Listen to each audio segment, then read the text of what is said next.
ready to rock and roll. Make sure I got everything.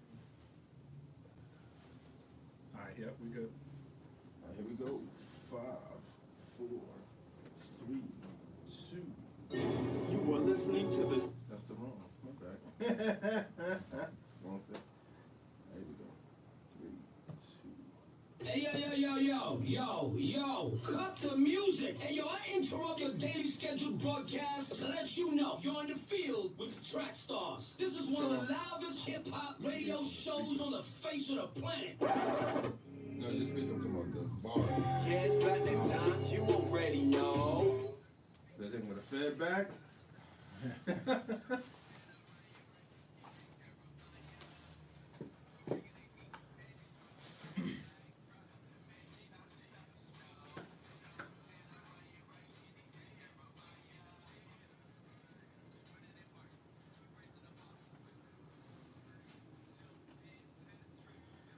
Yeah, back in the field with the Trackstarz, Ryan Righteous, Shantana, DJ Jeremiah. What's good? All right, this segment is sponsored by the 520 Collective, man. Make sure that you go to 520collective.com. That's FIVETWEENTY collective.com. They have some great opportunities for artists, not to mention design, not to mention writing, but they have some great opportunity for promotion as well. And also you request to be a part of their podcast network, their radio network, if you are a person with a radio service. So make sure you go check out 520collective.com. All right? You got Jordan Armstrong in the building. Yeah. What's up? Yeah, man. Yeah, you was at our old studio. Yeah, I was back. Hey, I was back when we first started. Yeah, it was in it. When the sweat was Yeah, pouring. yeah, man. Day one. Sweat was rolling down our Oh, necks. indeed. Yeah, Crazy. Yeah, It's man. tight in there. Yeah, man. How are y'all? Good. Good. Good, man. How about you? Good, man. I'm great, man. I'm blessed, man. God is doing some amazing things in my life and with my family and also in my career. So I'm super excited, man. That's good. Real That's life. good. Yeah, real talk. Yeah, man. So tell them a little bit about yourself, the type of music you do, just in case they haven't heard of you, because we've been tracking with you for a long time. Yeah, man. But let them know. It's kind of different. I'll say it's definitely a Christian base, Mhm. inspirational. At times I can be inspirational. At times I can be on my hip hop field. At times I can be on my R&B field. But at the end of the day, it's all inspirational. It's all to motivate, and it's all to inspire folks and basically let them know about Jesus Christ. Yeah. So he's definitely the base of all of my music. Yeah. For sure. And where do you get your inspiration? Because one thing that we know about you is that you're super talented as far as Thank you. crafting a Thank song. You actually write for other people and Yeah, craft thank for you. other people too. Where did that musical thing come from? For you? I come from a musical family. So my mom's side is more of the musicians, and my dad's side is more of the entrepreneurs. Got So I it. kind of had the best It's of a both good mix. worlds. Yeah, man. Even though my parents weren't together, Mhm. I grew up with both sides of the family being a heavy influence in my life. And so music side, my mom, great singer. All of my uncles, everybody sing and travel the world. My mom sung background for tons of your favorite artists in gospel. So, and I'm an only child, so I spent a lot of time with my mom backstage and on the side of the stage, watching the drummer, holding my sticks, waiting on my big day to play, and never got a chance, and just stuff like that. And so my mom basically pushed me into music as a young kid, and I hated it. And until I started to see the response. So after that first solo I sung, I was like, I hate this, I hate it. And after service, everybody came up. They were old ladies handing me money and candy. That old lady candy it's real dirty. Yeah, Fermented. it's dirty. Fermented. It smells like perfume. It's all at the bottom of that nasty purse. But I got all of that stuff, and I think that was kind of the birth of it. Okay. And of course, later on, I developed a relationship with Jesus Christ. But in the beginning, it was strictly for money and money and peppermints. Indeed. Did you said you played the instrument as well, drums? Yeah, drums was my first instrument. First instrument for sure. I started there. Got my first drum set at about the age of maybe 6 years old. and it was piece of crap, just like some kid drum beat Right, and right, stuff. yeah. And by the time I got to the age of 13, I was able to get a real drum set. And my grandfather had a church, and of course he hired me there. Wow. I was making like $25 a Sunday, and I thought I was You. a rich Oh, man. man. You know, I'm like 12, 13. I'm like, man, look, I make $100 a month, man. What my name is. What am I gonna buy? So every month, you know, I'm thinking about what I'm gonna purchase with my $100, and that kind of sparked my music career for sure, especially with instruments. Yeah. Yeah, man. Yeah. That's what's up, man. Yeah, so, all right, so going from there, when did you know, like, okay, I'm going to do this for the Lord, and then I'm going to use my voice for the Lord, and even going into, like, your first album, Champion, like, Yeah, like, man. I kind of knew out the gate. I never ever wanted to sing R&B music or make any or be a part of that world. Yeah. Honestly, to start, I definitely always thought about my family. You know, my family's foundation on both sides is heavily into the things of God, and I come from a family of pastors. You know, my dad's a pastor, my grandfather's a pastor, my uncles are pastors. Everybody has a church. And so, you know, I really always thought about how I would tarnish, you know, what people before me and my family had put together, you know, as far as the foundation of what we do. And so I was really afraid of that. Yeah. Really. And of course, you know, I wanted to do it for God as well, but I was really afraid of, you know, like, we really stand by our name, the Armstrongs in my family, and you know, there's some things that we stand for, and so I never wanted to taint that. yeah. I never wanted to taint that. My family comes from poverty, down home Mississippi. You know, my grandfather tells me stories. They didn't have a floor. They lived in a house where chickens lived in the house with them.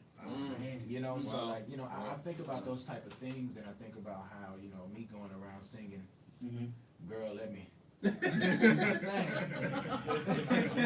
On a song, and then you know what am I standing for? Yeah. So that really affected me. That's Yeah. what's up. That's awesome. What was the first genre to embrace you? Like, I mean, you get it from all sides. You Yeah. get it from the gospel, you get it from the hip hop, you get it from Yeah. all sides. What was the first to embrace you? I would say the streets. Okay. Honestly, especially my neighborhood. I started there in Baton Rouge, Louisiana, in my neighborhood, and I would play music for a lot of my homies at Yeah. the time, and they weren't saved. You know, they knew I was. You know, I went through the church boy phase and all of that stuff, and honestly, some kind of way it became cool because a lot of the folk that wasn't saved and the thugs in my neighborhood, you know, they started coming to me for advice, like, man, what you think I should do this and that?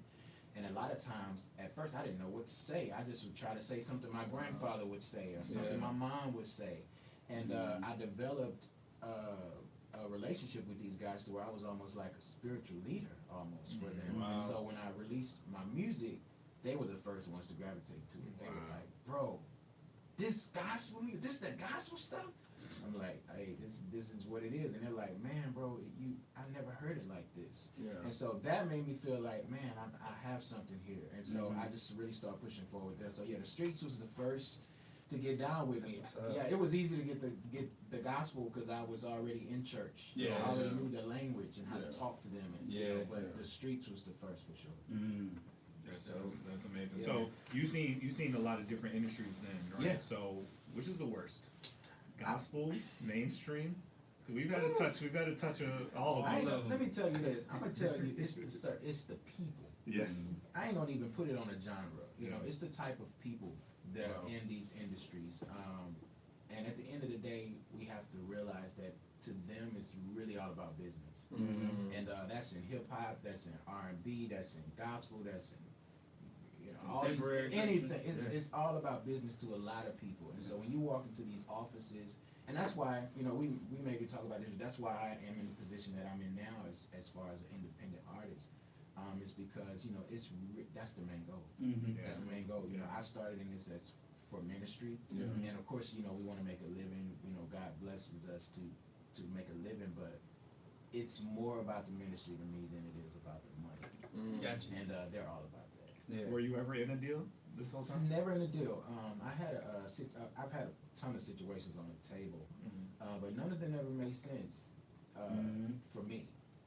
especially with the type of music that I do. A lot of labels too are afraid of artists like me because they don't really know where to place me to make money. It's a good thing. Yeah, that's real. And so, you know, honestly, it used to be a curse to me. I was like, man, so what do I do? Should I conform? Should I change my sound and just have a standard sound? Should I make a Marvin Sapp record? Because I can do that. Should I make a Lecrae record? Because I can do that. Should I make a Chris Brown record? Because I can do that. Like, what should I do? And God said, do you, be you. And He gave me the tools, the material, the thought process, the mind, the melodies to be who I am, and I'm authentically that, and I don't conform, man. I believe that what God has given me is something different, and the fruit has shown. Wow. For me in my life, without a label. Wow. That's really good. And you guys are some of the ones that really, like, you, Uncle Reese, you guys, like, showed us that, this could be done at a high level. Wow. You know? Because especially as independents, you assume some rust, you assume some, like, rough edges. But it sounded professional out of the gate. And this was 8 years ago almost. You know what I mean? So that showed us, like we have some potential here to build something. You know? It's it feels good because it's so crazy now because in the beginning, let's say in 2008, 2009, it wasn't okay to make music like I was making at that time, and so now it's cool. Everybody's got an 808 track, even our traditional artists. We got Ty Tribbett got 808s. Kaylin Carr probably about to drive some 808s next. I'm telling you, because that's it's cool now. And so that's why artists like myself and some of those artists you named, and we're able to actually flourish now. Thank God they finally let one of us in, and it just opened the door for all of us. And so, I'm excited, man. The industry has changed. And, I'm excited. We noticed that the demo is going younger in gospel. Talk about that and where you see that going. Well, as far as the demo, tell me what you mean by the demo. Like the age group. Definitely, it's going younger. I mean, they're next. If you can get them at a young age, then they grow old with you. I'm growing old with Ty Tribbett. I'm growing old with Kurt Franklin. He got me at a young age. So I'm gonna listen to Kurt even if I feel it or not. I'm just gonna go support him because of the things what he's done for us in our genre. So I think it's actually smart to go younger. Because on the media side, we were told straight, like we used to play your music and a lot of Lecrae's and all that, and they told us our audience ain't ready for this.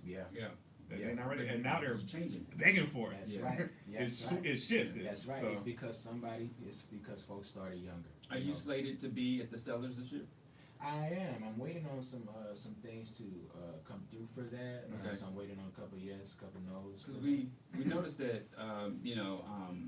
Corinne Hawthorne and Jonathan McReynolds are hosting this year, so they are even looking at pushing that younger audience. Yeah, it's important, man. I think they're finally starting to see. I was trying to say that in 08, 09, guys, I'm the only one, but we were trying to let them know, like, hey, let us in. We have something to say. We have, we have influence as well, and we're actually doing it for God. Like, let us say something. At least let us introduce somebody. Something. Let us be a part because.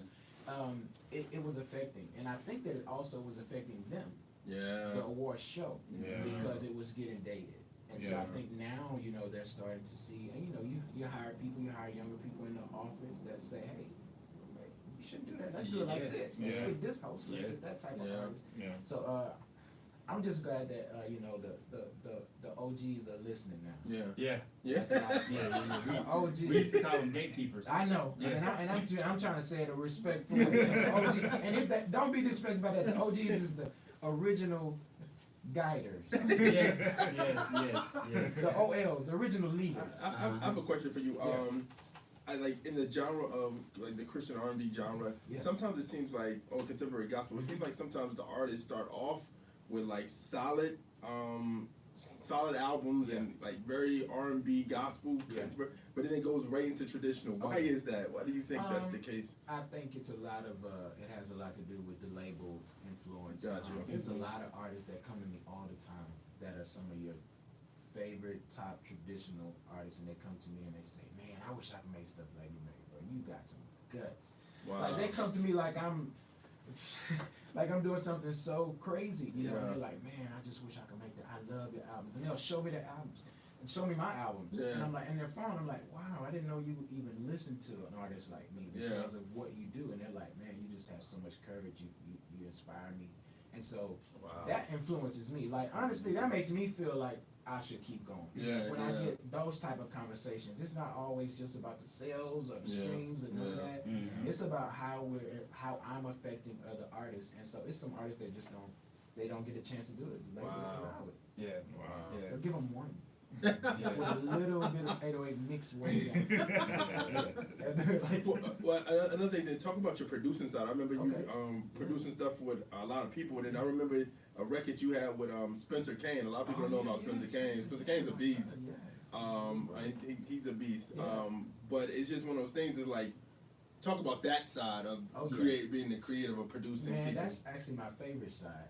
Oh, wow. In this season. Okay. I go through seasons to where you know, I feel like a huge super producer. I just have so many ideas, and then I go through a phase of where, man, I just hear vocals and melodies only, and I don't really hear music, and I'm in a dry place.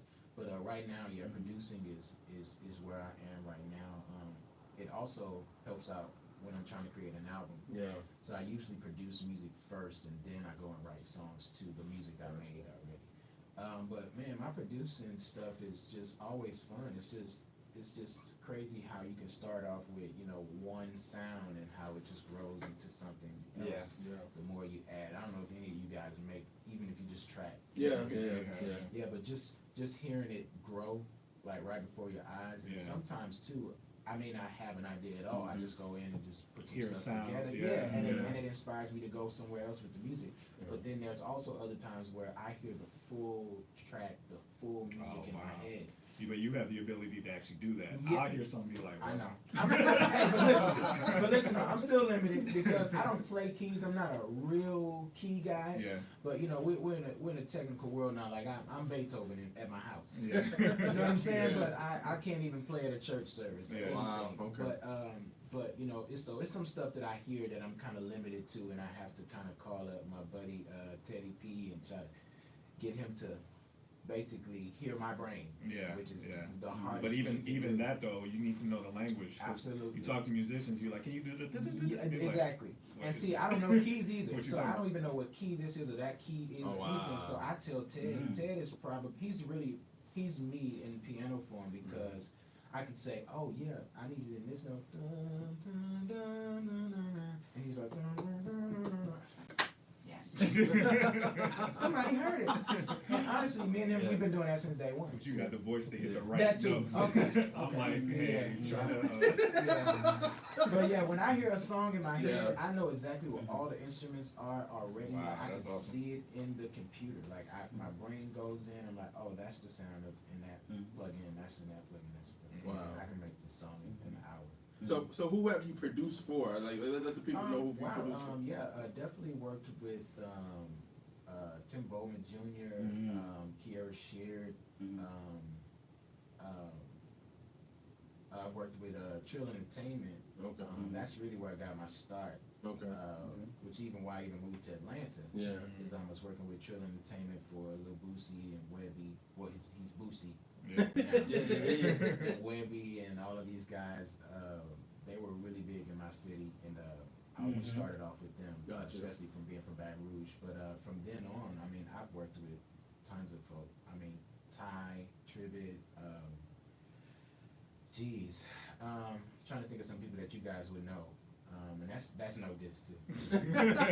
Why you say my name? They know me. I'm sorry. Okay. But just a lot of people. Yeah. And you know, honestly, like I said, I want to do that. I would like that to be almost somewhat of a retirement for me. Music just make it till I leave. How do they feel about Germany? Like Bootsy and how do they feel about these folk? Man, first of all, they love the music. Yeah. Like I said, those were some of the first people to hear it. Yeah. First, but yeah, all of these, most of the people that I produce for have come to me because they are fans of the music. Wow. So they want some stuff like similar. that. Yeah, some feelings like that, or or what my perspective would be musically on what they're trying to do, and how can I be a part of it. So that's kind of, so yeah, my music has actually opened the doors for me to produce for those. Oh wow, That's dope. Wow, That's dope. awesome. That's awesome. Do you have any desire to own a label at all? I don't at this moment, but I know that time will come. I tried with certain artists. One of them was Iz. Iz was an artist that we basically produced. Y'all did a great job, man. Thank you, thank you. And so we started off with him, and we worked with some other artists. But I guess I think I might have did it a bit prematurely. I was still working on stuff for me. Yeah. You know, like I'm not all the way where I want to be. I feel like that kind of comes whenever you are, you kind of feel, straight about where you are. Yeah. You know, I've done this, I've traveled, I've toured the world, man. I think I should start a label. Yeah. That's how I feel, because I don't know if I have enough time to focus on another artist or two and myself and run a label. Like I would need a staff. I would need a whole team to do that. And right now, man, we're really trying to get Jordan Armstrong off the ground as much as we can. So What about other areas? What about other areas like like reality TV, like Blue She's doing, or movies or film? Or would you move into some of those? Definitely. I had a couple of those done too. I was working with this probably isn't happening, but I was working with Dietrich Haddon and Holly Carter had a show we were working on. It was kind of like a Christian love and hip hop. Okay. Got you. And we shot it for about a month, and BET started doing some cuts. It was going to be on BET. Wow. And they cut the show. The guy who brought the show to them quit working there, and so they just got rid of everything that he was. So you can bring it to us. Hey, look, look, man, look, and then I started looking back at trailers and stuff. I'm like, you know what, I'm because it started to get a little ratchet. You know, we got a new streaming platform called Render. Oh wow. Yeah, and so we are looking for content. And that would have been dope. That would have been dope. You said you didn't. If you had just said, I want to push it, it would have been great. Yeah, man. You said you went back keep at that it. in mind. I didn't know y'all were doing that, man. Yeah, Trying to get everybody there. What album do you feel like was a turning point in your career? Wow, it's crazy because every album feels like that. Every album, it goes up for me as far as people knowing who I am and as far as influence. It's kind of crazy. My first album, it was great. It put me on tour and put me on tour with Mary. Wow. And my next album, Stronger, brought me to Atlanta, and then folks didn't know about me here, and then it was great that I was in a major city at that time, and then it brought great opportunities, and then then 52 Weeks of Summer dropped, and that album really kind of took me over because a lot of people thought that was my first album. Oh wow. Yeah. So I made a lot of new listeners. I got a lot of new listeners at that time. Everybody thought I was from California, and stuff like that. And so that really helped. And from then on, it's just going up and up and up and up. Wow. Yeah. Awesome. And the last question from me. Now that you probably have already heard that Master P and Romeo are talking about coming out with faith-based film, right? Yeah. Is that an area that you think you can influence? I do think that. I was a part of a movie called God's Not Dead 2. Oh yeah. I saw you in that. I had way more parts that cut me out. You know what? I thought that movie was dope. It was a great movie. I thought it was dope. No. And it's no diss. I love Christian films. Yeah, like, shout out to them, because Spencer's in that film too. Yeah. But shout out to them. But I never liked Christian movies. I always thought that they were a bit lame. Yeah, I always thought I love them just because the message. I couldn't get past the acting. I just never could get. I get the message, but I was like, look, this is boring. This is terrible. And so when I saw their films, this company that was creating those films, I was like, oh, this isn't bad. This is actually, they have good actors. This is cool. This is something that I would be a part of. And so when they asked me to come on, it was an honor, man. And so I think it's dope that they're doing that. I just pray that they get some good actors. Yeah. We'll be on our way. But a lot of this stuff, I think, too, and that's no diss to Master P or Romeo, because I respect them, what they've done for the industry, period, but for the culture. But I hope it's not just because it's cool to do now. You know, now it's cool to say Jesus. Now it's cool to make fake clothing. Now it's cool to make faith-based movies, everything, and it's also profitable. And so I hope it's not that. I hope it's really for a great cause. Yeah, me and too. You know, it's not just about the money. Absolutely. Me too. Yeah. Absolutely. All right, man. Tell them how to follow you. Man, y'all follow me on all social media at Where's Jordan. That's WHERES _JORDAN. So make sure y'all follow me everywhere. That's my tag everywhere, man. I would love to see y'all. And last thing, you could be hitting the stage for the 2020 Fest. Yes, the 2020 Fest. This is the first. So check this out. I was asking people, had they done this before? I saw people's name on there. I'm calling them like, they're like, man, I ain't never done that, man. So come find out this is the first time. So I think it's dope, man. I think it's exciting. You know, it's LA. You know, it's a great space. Everybody seems very professional that I talk to. Everybody that's calling about it. You know, so I'm looking forward to it, man. I think it'll be dope. I think it's something great for us. Oh yeah, it's gonna be amazing. All right, we'll be out there too. Yeah. All right, man. Let's get back into it. You in the field with the track stars, Ryan Wright, Shantana, DJ Jeremiah. Let's go. Good job, That's man. it. That's the first segment. Oh, I'm finna say. So next So is it's working. so far. Yeah. So far, keep What's praying. this? Something new?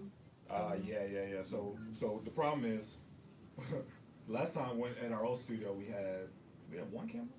Yeah, it was that Now we, straight way. now we have three.